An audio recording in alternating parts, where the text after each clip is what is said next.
Hey everybody, y'all come on into the room. Happy Thursday. It's usually throwback Thursday.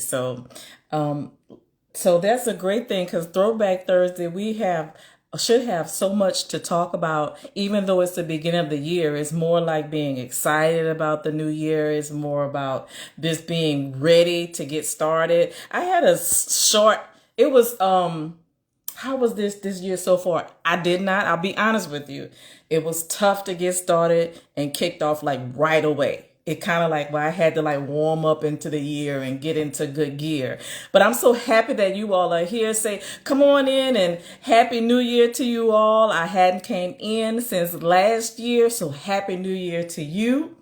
And so I thought it was a great idea to start up again in the new year, and let's share information with each other. Let's help one another. Let's get geared up. If I can motivate, the motivational maven can motivate you in any way, then hey, I'm gonna be here. If I can be here, I will. It was a busy year last year, so this year I'm gonna start it again. And if I have to stop for a minute, please don't hold it against me. I'm doing the best I can and I want to bring it all to you at one time. I have all these exciting ideas and sometimes it just don't always quite go the way I want it to go, but I'm committed to the cause. And can I share something with y'all what happened today? So listen, I hope the light is good enough and you all can see me very well. If you can, put in the chat here, yes. Put in the chat here, yes, y'all. Listen, so I have the ring light. You know how everybody has the ring light behind the phone. All right, so I got the ring light here. And I noticed in the ring light on the cord, there was a little shortage, like, like it was someone chewing on it. So there's nobody but my dog, right? The dog is chewing on the cord. So I thought she had kind of outgrew that. But when I noticed it just now, a little while ago, I'm getting all set up for you all. And I was like, okay, well, maybe it's okay. Let me plug it up. So I plugged it up, y'all, and it was like not a little spark. It was like a medium spark, enough to make me go, woo, like that. So I was like, I turned around and I looked at her. And if you see her, guys, you're going to laugh. So I turned around and I looked at her and she was like, it wasn't me. And she turns around and runs out, right? So I'm looking at her like, Sweet Pea. And she's a little thing. Come on, let me show you. Sweet Pea, come here.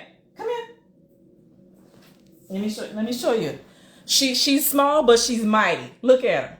Look at her. This is the little chewster, the little Chewbacca who chewed it. So now I have to get another ring light. So literally, y'all, I have a lamp behind here and viewing to give more light. But listen, the show must go on. So are you all ready? Without further ado, let's introduce our guest today. So our guest here is Shaletha Colbert. She's a seasoned realtor and investor. And we're going to talk to her today. She does Burr. And if you don't know Burr, that's another reason to stay in. Let's talk about Burr. BRRR. And so let's talk about Burr. She is also, and y'all, my printer wouldn't work. So bear with me. I'm reading it right here. So she's an expertise in real estate investing and consulting. She has a great portfolio she's building. And so that's why she's experienced in it. She's in Atlanta. She can actually help you with also short-term rentals. You all know Airbnb, mid-term rentals in the country. And currently now she's expanded out the country. She's working in Costa Rica.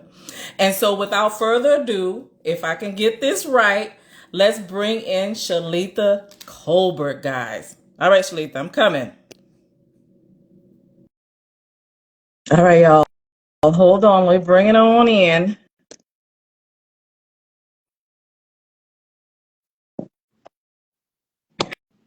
Hey, hey, hey. How are I'm you? good. How are you? Doing great, doing great. Thanks for having me.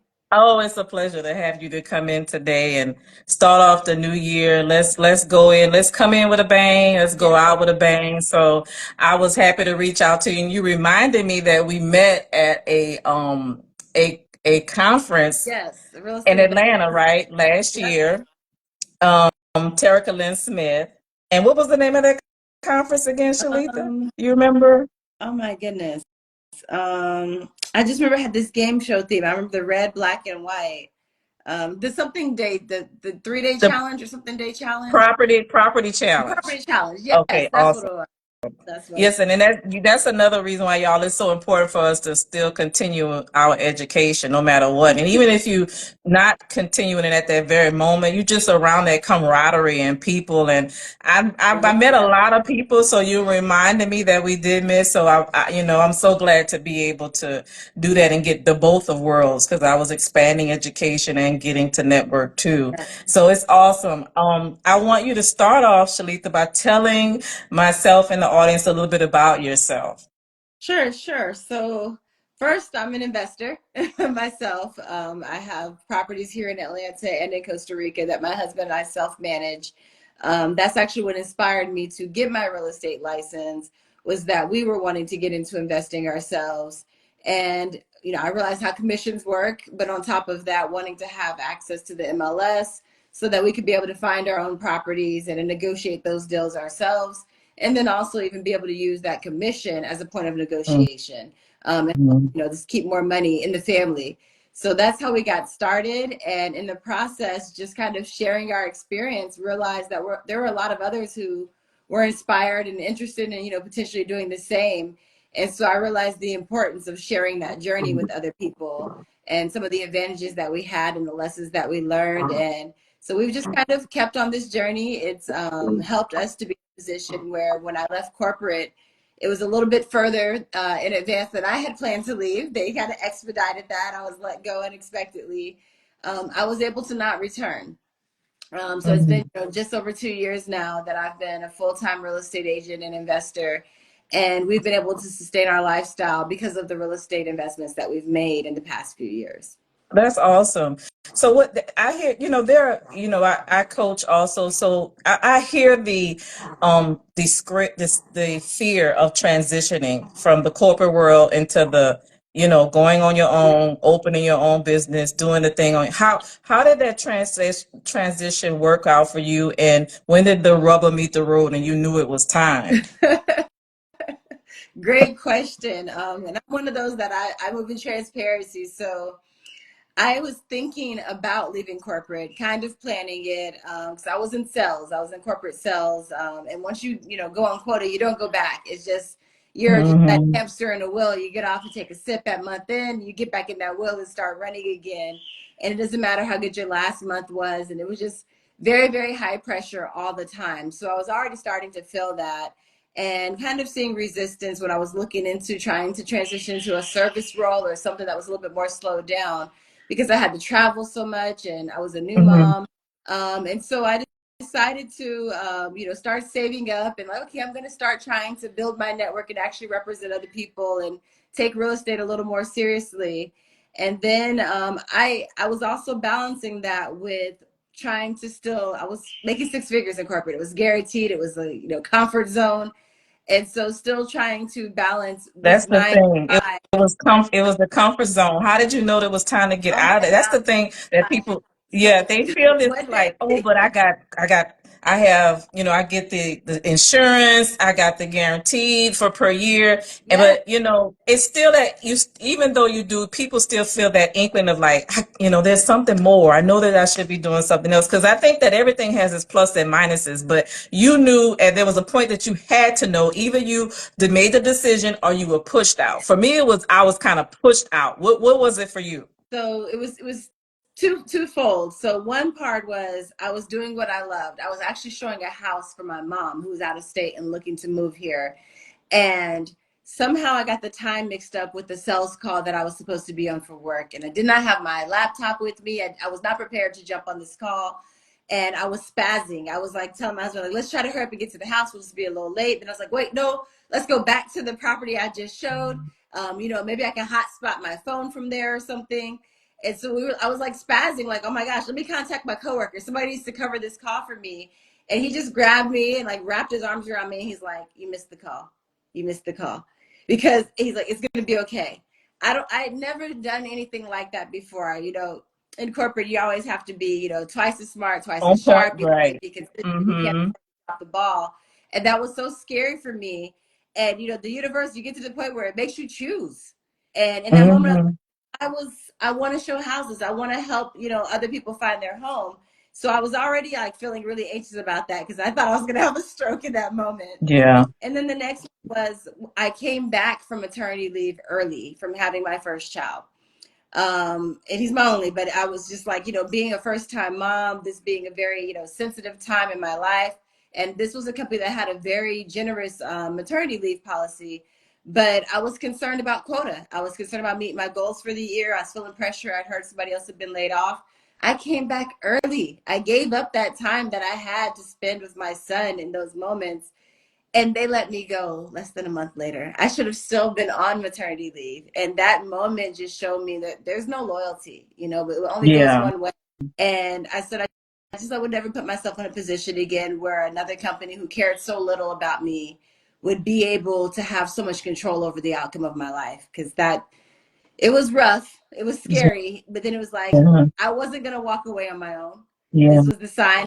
I'm not going to let myself down. I'm going to take these years of sales experience that I have and the tenacity that I have, and I'm going to go and do what it is that I love. And let's just try it out Yeah. for a year and see how it goes. So yeah, so you were pushed I was out pushed too. You knew that you out. wanted to do something, but you were pushed out. Yeah, And sometimes God does that for us. It's like it's time. We knew, but we kind of still that tug of war, and you push yourself. You kind of he's just like, okay, now you don't want yeah. to do it. Let me help you a little bit, The time is right? now. Yes. So Absolutely. let's talk a little bit about the Burr method and then the short term and the midterm. I'm excited most about Costa Rica. So let's talk about the Airbnb. I know everybody's here should know what Airbnb is, and short term rentals is an Airbnb. And so you started with that. You started here in the States, or did you start in Costa Rica We first? actually did start in the States. We got bit by the bug. The first time we did Airbnb was kind of how it was intended when it was first started, where people were actually sharing their homes with strangers. I believe Airbnb started with couch surfing, where people were like, Mm, renting out their couch on Craigslist or something, and Airbnb was an upgrade, or at least a screening process. So the first time we did it was during the Super Bowl, when the Super Bowl was held in Atlanta. We were mm-hmm. hearing that there was a shortage of housing, that all of the hotels were charging a whole lot of money. And so we were like, oh, well, let's just stay at my friend's house and rent out the condo. We had a 3-bed, 2-bath condo we were staying in. We locked our personal items up in the closet, and we made like $2,000 over like 3 days. And I was like, we just made, the mortgage, the HOA payment, and some Wow. over like a 3 or 4 day period. So we were super excited. And like, okay, how quickly can we get out of this condo? So we can move somewhere else and keep doing it. They shut it down quickly. It wasn't short-term rental friendly, but we were bit. And so shortly after that, we purchased another property, our first intentional investment property, and started short-term renting there. And then in Costa Rica is when we started doing it there as well. So what made you want to go to Costa Rica? Because that's if you talk about fear factor, I mean, it's enough to try to know where you are, where you live in the States, but to go somewhere else, further out and then do it there, because now you got to know the surroundings, you got to know where to go, you got to know if it's a great buy, you got to know it's a lot more to get to know, especially if you're Yeah. foreign to it. How did you get to that point then? Well, investing comes with a certain amount of risk, and high risk, high reward, right? We did as much research as we could long distance. We actually considered several other countries. We knew the Caribbean because we wanted to be close to family. My husband's the oldest in his family, and I'm the one that kind of cares for my mom and stuff like Mhm. that, and as my dad's caregiver. So we didn't want to be too far from the U.S. And so that was a factor. So we kind of were okay, maybe the Caribbean, Central America. Things we considered were literacy, safety, government politics, and stability of the economy. It being a tourist hotspot, but those are some of the things that were priority to us. Better quality of life. Some of So the things. let's back up an instant because I want everybody to take this in. When you were looking at the property in Costa Rica, so of course we all should know location, location, location, right? So it was important for you to find somewhere that kind of had a medium to high tourist area, Yes, right? yes, Okay, got yes. it. So we found that out by researching through Airbnb. So when we decided we were going to go, we were looking at places that had a lot of Airbnbs. And you can zoom out on the map and see, where there's a high concentration So of them. Airbnb That's what we did in the tells you, Airbnb will kind of, you do your homework, kind of like use it to your advantage to find out beginning. what areas have the most Airbnbs, maybe. Okay. Absolutely. And you can even see what people are charging per night by looking at those Mhm. Airbnbs, and then how often somebody is booking them by looking at how close or far apart the reviews are. So you can kind of see these things, what the pricing is, how the occupancy is, and where people are actually coming and staying. And so we were able to do that research, but we also watched like all the HGTV shows, Beachfront Bargains, Caribbean Life, International House Hunters, and they do that research on the show as well. There's lots of people who are moving out of the country with the same intention of finding an investment property, and these are some of the criteria that they have. And so we were writing down those cities Mhm. and places we were saying. So I went to Panama, we went to Mexico, Cabo and Cancun, we went to DR, Jamaica. So we visited a couple of places, and Costa Rica was just the one that checked all of the boxes. Even considering that we don't speak Spanish, neither my husband or I speak it fluently. It's English is a very close second language, where it is Mhm. comfortable for someone to be able to live there and thrive and acclimate just fine without having to speak Spanish. There was just a lot of things, like I said, literacy. They don't have army because they don't have any war with anyone. It's just, and it's a beautiful country. The biodiversity, the rainforest, the people, the culture. Mhm. So it's just kind of like a feeling that we had. And when we went to this town in particular, we were blown away that we could get these properties at this price. That was one of the factors. And then in communicating with some of the agents that we were communicating with to try to find properties, and reaching out to the Airbnb hosts. So the Airbnbs that we stayed in three different ones in different parts of the country. And we reached out to all of them, telling them what we were there for, that we're kind of researching if we want to settle down here. How did they become Airbnb hosts? Did they own their properties? And they were willing to talk to us. We got on the phone with them, and they told us, gave us Mhm. a lot of insight, recommended real estate agencies to us, and recommended places to us. And so they told us this town in particular was one that was up and coming. And so when we saw these properties there, the ocean view, one's a 4 bedroom, 3 bath, the other one's a 1 penthouse, beautiful properties together for 395,000. You cannot get that in Georgia. So Wow. we didn't know how we were going to do it. We didn't anticipate leaving there under contract, but there was just a desire to. We're like, we'll try it and see if we can pull this off. We'll figure it out. Do you ever think that you would be in a position to be comfortable enough to buy a property sight unseen out of the country? Um, I didn't think so before, but now, yes. Hmm. I mean, technology has just provided, so much ability to feel like you're in another place, and be able to do Yeah. the video tours and that. I have clients who have done it, even here in Georgia. I've had clients who have bought properties based on my feedback, my videos, and us FaceTiming.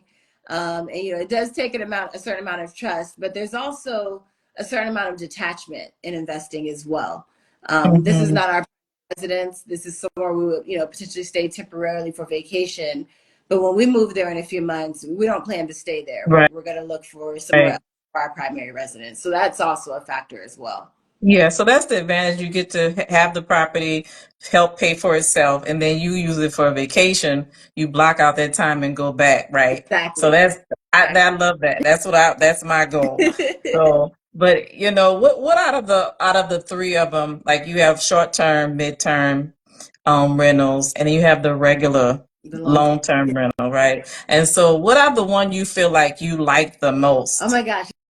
It's such an easy question. It's the midterm rentals. It is the midterm rentals, So what hands about it? Because you guys, for you all who don't know, so the short term is like it's almost like a hotel stay, right? You go, down. you do an Airbnb, you do what's the other website? My mind went blank. Is it there's Vrbo, yeah, Furnish Finder. yes, So all of those, and you go and you can do it for a few days up to a week or so. But then the midterm rental is like when you're going up, up to 30 days or more, right? And so tell me why the midterm rental is better than the short term rental, or if someone's leasing it for a year or sure, more. sure. So I'll start with what I don't like about the long-term leases. People have bad habits, like they just do. And when they're in a place for a long time, that's where they lay their head. That's where they come home every day. Those bad habits, they do them in your home. So if that's smoking, if that's sneaking pets in, if they're not Mm, clean, whatever that is. And I've experienced that. And so mm, it's just been damaging. I would rather somebody have their own home to go back to. So that's when you start getting into the corporate rentals and the short-term rentals, because that is not where they live. That is somewhere they're staying temporarily. So it kind of alleviates that, because if somebody's going to smoke in my place, I'd rather them do it for a weekend than a year. If yeah. a pet in. I'd rather Hmm. them do that, for a weekend than a whole year. And now I've got to deal with urine, and I've got to deal with trying to get that smell out. So that's one of the reasons there. You tend to get squatters, when they don't have a home to go back to, your place is their home. They have rights, they have things, that they want, they're more demanding. And that's when you get the least amount that you can charge in rent, is those 12-month unfurnished leases. So it's all that work and risk for so little profit. Yeah. Um, Airbnb is the highest profit that you typically can make on a property that's short-term rental. So you can typically bring in the most income, but it's so much turnover. People coming for 2 or 3 nights. That's when you get the Yeah. party You have to people. count the cost with all of that. Yes, So let's say, Airbnb, cleaning, we have cleaning tissue and supplies. If you put snacks supplies. out, Mm, there's a lot yeah. with that as well. Yeah. So it still cuts into your profitability. And either you've got a property manager, or you're going out there and checking on the property and responding to all the inquiries, and then you have to worry about reviews, right? And that's very perception based, because while Mm, we are great hosts, I try to ask people about what brings you to town, and we try to cater to their stay, and provide things that are convenient to them. And it's all about their perception, and their perception is their reality. And so there's this category called value that's, to me, very ambiguous on Airbnb. Is like, what is value? I mean, and then location hmm. is like, well, this person chose to stay at my Airbnb. I don't know what brought them to the area. So I shouldn't have a rating based on what's based around my property. Mine are by the Braves Stadium, and the other one are by the beach. I think that's a great location, but somebody's given me a 1 before for location. And I'm like, what Yeah. does that mean? It's their perception of what they chose it. They did their due Exactly. diligence, but then they're So still you the one that get penalized for it, and that seems so unfair, right? So when exactly. you're doing the midterm All rental, of it's kind of like in that is between. alleviated. Right. All of that is alleviated. And if you do it right, there's the ability to still earn just as much in some cases as you would doing Airbnb. And so what makes it different is people aren't paying for these typically out of their personal income. So there's less sensitivity to price. Is usually their employer paying for it, or they get a stipend of some sort. So we've hosted people who were chefs for the Braves. Mm. They were here for just Brave season, and they had great money. They were gone all the time because they traveled with the Braves. So they were just there when they were in town. They left us lobster tails and all kinds of food when they moved out. And they stayed with us too. Nice. Best tenants we've ever had. You don't have to worry about reviews. We've hosted students from several countries who have been here for work study programs, and just they're so appreciative. And there's just the opportunity to and work with their culture and learn more about them, and just the diversity of that. And it's just been great experiences for us, and less turnover. We start them off with some tissue, towels, and blankets, but it's understood that they take care of themselves from there. And there's just one cleaning at the end, and they have a home to go back to, so we don't have to worry about squatters. They're here for work or something else, so there's not the concern of them, like, do they like the place, did they play the games there. They just need somewhere safe and clean to sleep. Yes, to go And so to midterm work. rentals are Hmm. my favorite. If you can get you an insurance client, this is the winter season. Lots of pipes are bursting everywhere. People need somewhere to stay while those repairs are happening, or maybe even relocation. They're trying to move and they have a house under construction, or they've sold their home, but they're waiting for interest rates to go down, right? So they can buy the next home. People need Yeah. to stay in the midterm. You can't lose. It's just my favorite method to rent. Awesome. So before we go out, that was such great information, because I was wanting to know that for myself too. But what's in the future for Shaletha Colbert? Tell the people. Oh, so many things. So one of the things is I'm an investor friendly agent. Like I feel that's where I add the most value based on my personal experience. You know, as an investor, you need other things besides just being able to find the property. You know, you need somebody with off market wholesale contacts, you need lenders, you need contractors, inspectors, handyman, all of that. And so through my experience, I've You have to built that build a team. of You that. need to build a team. Absolutely. Right. Mm-hmm. So I feel that's where I add the most value as an agent. And so now I'm building a team of other agents who want to learn and be able to cater to that specific niche of client, the investors, so I can impart my knowledge on them. I've also been an underwriter. I did lending myself with BB&T, so I have that background and understanding credit as well. And so really just being able to spread my knowledge with even more people by having that boots on the ground team, getting them established through EXP so that when I do relocate to Costa Rica in a few months, I still am able to support the market here, do the negotiations and the video calls and all of that through Zoom or whatever, you know, that looks like, and still have my team here, boots on the ground, Love back in that. open service in person as needed. And, you know, be able to just impart this knowledge on more people because investing is the wave. The other thing, Right. my husband and I are launching a podcast Mm. to capture our real estate investing journey and our move to Costa Rica, because there's a lot of people that want to do the same, right? There's a lot Yeah. of unrest and uncertainty and just discomfort, just general disappointment in some of the things that are going on in the U.S. And people are wanting to look at other options. And for us, we want to have residency in the event the U.S. goes to war. Knock on all the wood, right? But in the event Right. that happens, we don't want to be refugees. You know, we want to have somewhere that we're welcome and that we're comfortable and already established. And so there's a lot of people and a lot of reasons right now that people are open to international investing and moving outside the US. And if we can help others and inspire others and educate through our journey, that's something that would be fulfilling to us. I So love that's what's that. I mean, you learn and you give back and you yeah. teach. So, I mean, that's just the way of the world. That's what we all should be doing. So, you definitely consulting and anybody who is interested in reaching out to you. First of all, I want to know, do you have the name of the podcast yet? Are you So ready to give it out? Are you still working on well, it? we have a name for it, but my husband's like, oh, we need to trademark it and do those things Yeah. first Okay. before we announce So y'all it. stay So tuned. that tonight. You all stay tuned. So for you all, y'all hold on. We haven't left yet. Y'all stay with us. So because of what all of these juice and tea that she's given today, she absolutely kind of know. And I love that you have touched on in every kind of area like lending. You were in this. You didn't just like you worked the job. You did it. So you kind of can tell people from all those avenues of you all knowing about your lending options, what's the way to go. Take them from step one all the way to the end in Absolutely. certain areas that you want are interested in Airbnb. Y'all want a BRRRR method. Y'all interested in buying wholes, which is the BRRRR method. You're interested in medium term.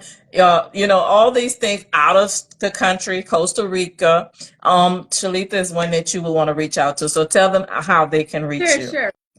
So you can start with following me right here on Instagram at Real Estate is Lit, Litt. Lit is my maiden name, so that should be Is easy enough. it really? It is lit. Awesome.